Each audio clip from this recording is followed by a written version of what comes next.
Hello, welcome. My name is Ryan Kohler. We are here in my painting studio in Skowhegan, Maine.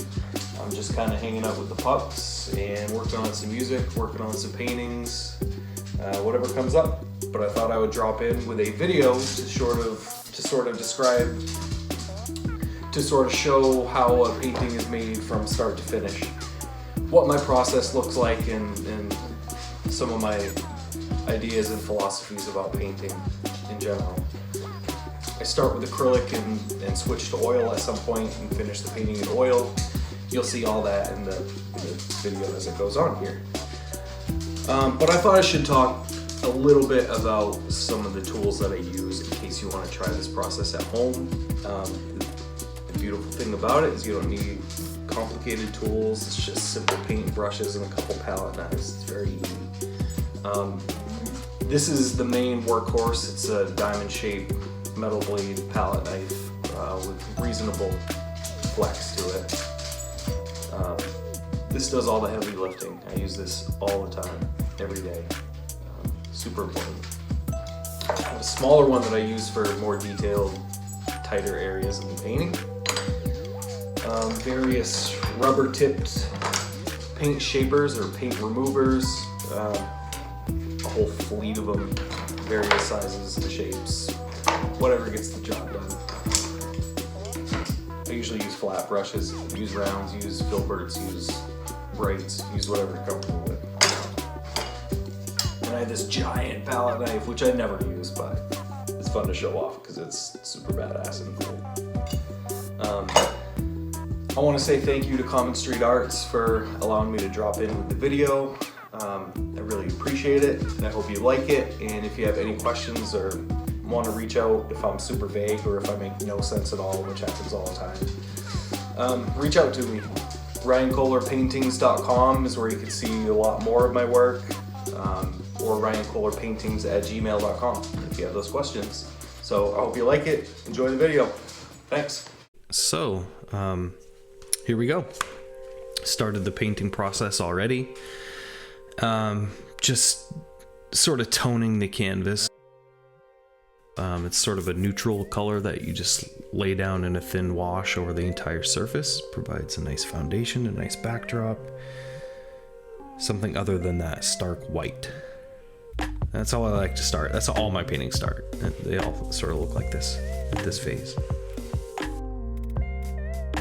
I'm using burnt sienna for the wash and for the sketch. It's just a simple, I don't know, contour line drawing. I'm not shading. I'm not sort of doing anything crazy. I'm just sort of establishing where the subject is going to be in relation to the edges. I don't want to cut his head off, cut his feet off.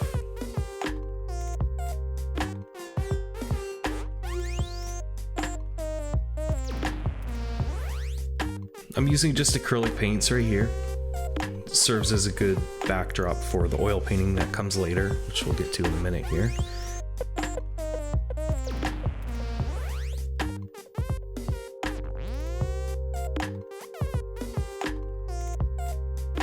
I'm using, I think they're actually all Liquitex acrylic paints. Some are just the basic series, some are the professional heavy body. Maybe I'll talk about each color. Titanium white, that's just the basic series. The one thing you don't want to skimp on cheap paints is with yellows and reds, I find. So I use the professional heavy body Liquitex for the cadmium red light and the cadmium red, quinacridone magenta, and then there's a phthalo blue and a phthalo green, and the basics are just fine for those. Those are really strong pigments, so even cheap ones kind of do the trick. And I actually like the consistency of them. They work good for me.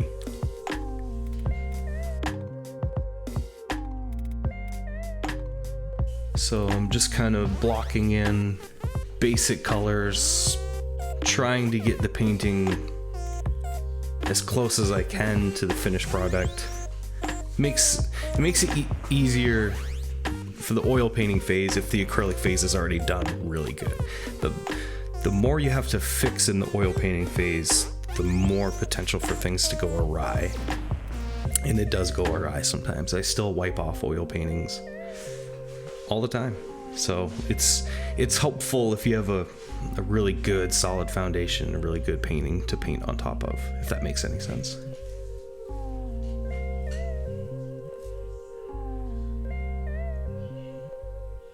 I don't want to be too fussy here, like I'm not drawing or painting every hair on the bear. Making sure the drawing is good, the colors are in the right places, values are decent. Colors don't have to be exact, but it's helpful if the values are good.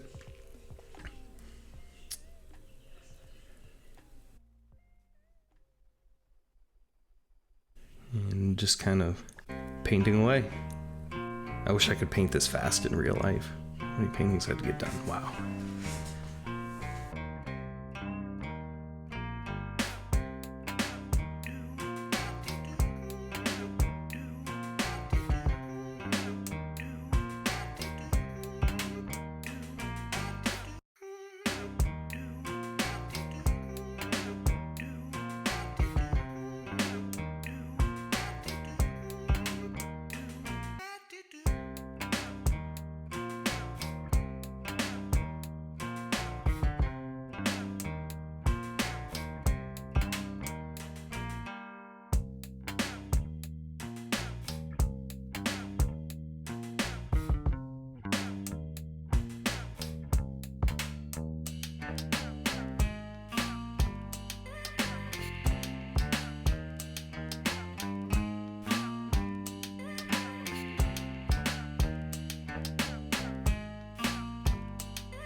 I should point out that you can put oils on top of acrylics. You cannot work the other way around.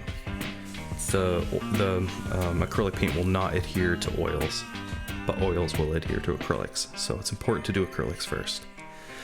I've sort of moved right on to oils right now. That's when I sort of bring out the palette knife and just start kind of going at it. I tend to start with the focal point of the painting. Each session I don't know if it matters all that much, but I like to use my freshest new eyes and new energy on sort of the trickiest parts of the painting. So I'm working on the face here in both. I both start the acrylic phase and the oil phase with the face.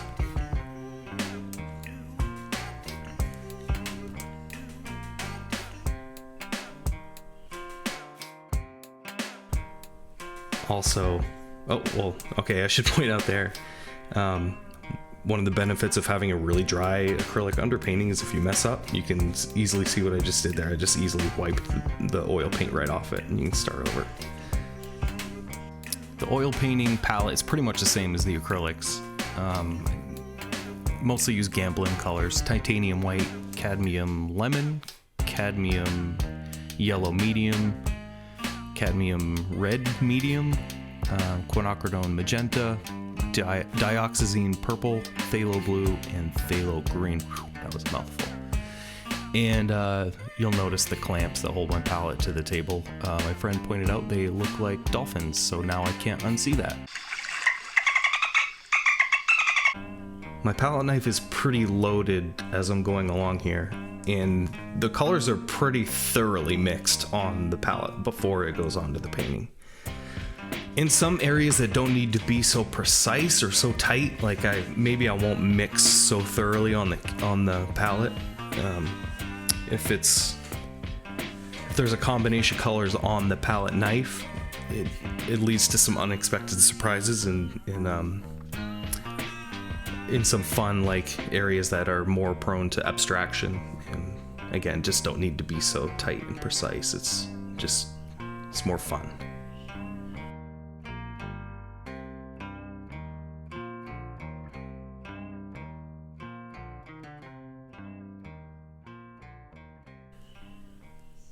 Being really careful to what the knife is leaving behind for marks, sort of using mistakes, and I mean, you do the best you can to be deliberate and make it the way you want, but you also sort of have to be aware of what's really going on as you're planning. It's sort of like life, you know. Life is what happens when you're busy making other plans. Well, the painting's sort of like that too.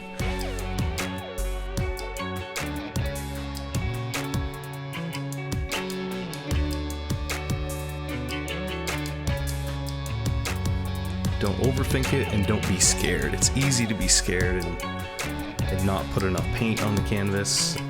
Mix the best color you can for what you see that the painting calls for, and put it in the right area and in the right shape. And that's really all you can do.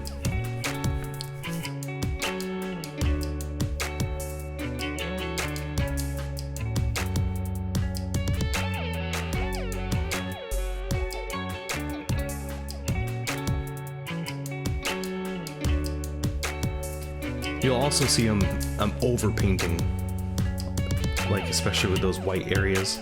Those white I say white, they're never like pure titanium white. It's always a little bit of the color of the subject mixed in with that white, so it's kind of like a warmy, pinky, brownish white. But those areas it's actually just gonna be kind of a razor thin like edge of backlighting around the head. There's a lot more there than you're going to end up seeing, but it leads to much more interesting marks when you apply the background color and carve away at that white. You'll see in a minute once I start doing that. Your edge variety will be much more interesting if you do it this way.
Yeah, see how I'm carving away at that white, leaving just sort of a razor thin edge, and then I'm kind of feathering out that edge because you don't want the same line consistency throughout the whole painting. It's nice to have some broken edges and soft edges as well as hard edges and really defined, clear cut edges. Not everything is all in focus at the same time.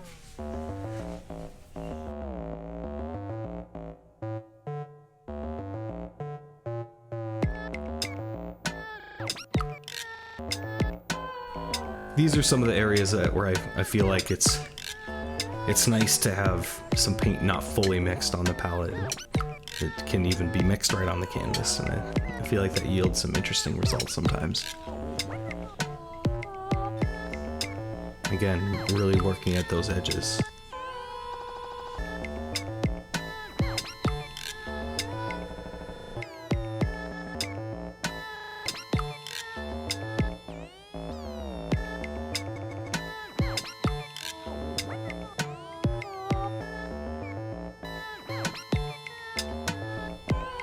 trying to be decisive and bold and really leave some big knife strokes visible.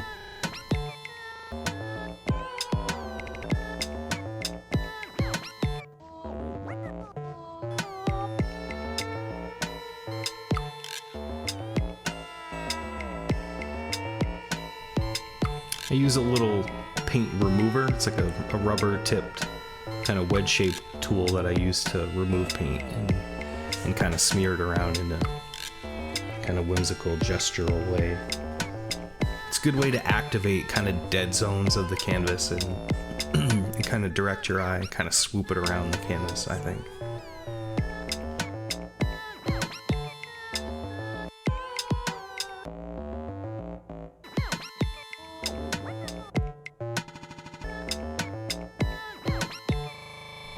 Visual interest. I want to add as much visual interest as I can, and if anything, I want my paintings to have energy. I feel like paintings without energy are hard for me to look at sometimes. I want to see the hand of the artist. I want to see, not that I'm an action painter or abstract expressionist completely, but I like to see some movement, energy, and